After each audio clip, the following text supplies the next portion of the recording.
Fadi Production. On le fait par amour.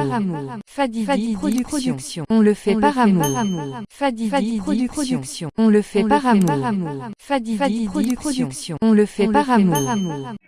waaw salaamaaleykum mbokk yi ñu seetaan à travers seen télé Fadi Production tey jii ñu ñëw si encore nawetaan zone 6 ñu ànd ak suñu dirigeant bu dëkkandoor ngeen dugg si compétition bi ngeen tenir échec équipe bu mag mi daagu naan mooy seen première journée ngeen nga jàngate match bi tey.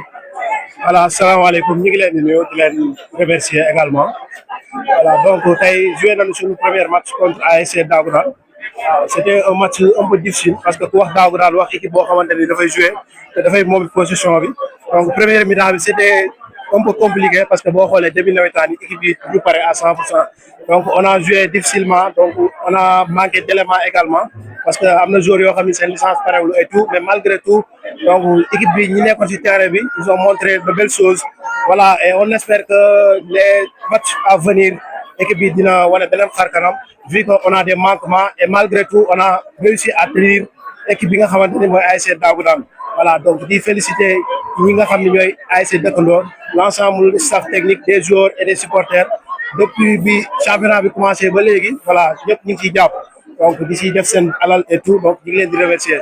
Match bu neex la première mi-temps bi boo xoolee ci la Dagoudane dugal malgré tout après bi ñu ñëwee à la mi-temps on a corrigé, donc le coach et le staff corrigé nañu yi nga xamante ni mooy faay yi léegi bi ñu dugaatee si deuxième mi-temps tout juste rek donc on a marqué le but de l'égalisation et malgré tout l'équipe a tenu, am nañu ay belles occasions yoo xamante ni mënoon nañu gagner match bi mais comme match nul la donc dañuy sant yàlla joué nañ ko ci jàmm alhamdulilah.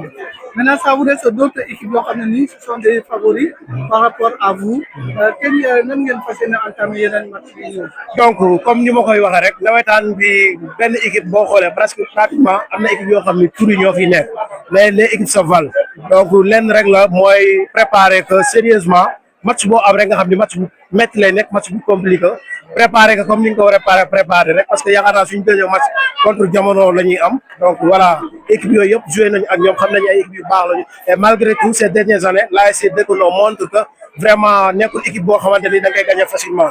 Donc boo xoolee saison daaw bi amuñu défaite, on a fait 4 matchs nuls mujj ñu génn mais saison bi aussi démarré nañ ak match nul et on espère que suñu deuxième match incha allah dinañu am ndam. Merci beaucoup. Ok, merci beaucoup, je vous remercie. Avec zone 6 mu doon match boo xam ne dafa opposé Dagoudane ak Dëkkandoor mu ñu ànd ak benn joueur boo xam ne Dagoudane la nekk tey jii nga doon jouer ce premier match si nawetaan zone 6 sixième tour boo xam ne dafa doon tour boo xam ne pratiquement ay match dëgg la tey jii ngeen dem ak Dëkkandoor ngeen dugal ñu égaliser leen mu doon match boo xam ne match bi la encore mu am yeneen match yoo xam ne ñu ngi di xaar nan nga jàngatee match bi d'abord tey ak yeneen match yi ngeen di préparé. waaw bon maa ngi nuyu ñëpp di féliciter ñëpp.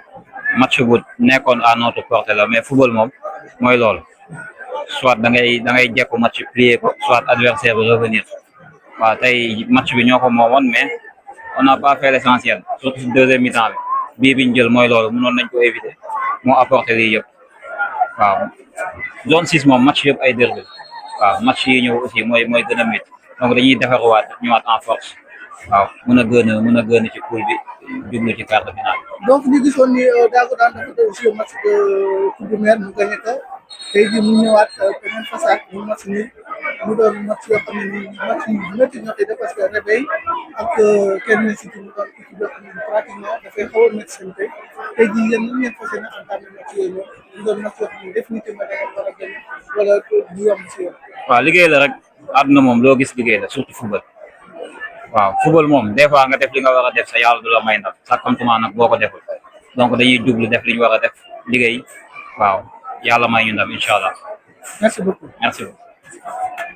Fadi Production. On le fait par amour. Fadi Production. On le fait par amour. Fadi Production. On le fait par amour. Fadi Production. On le fait par amour.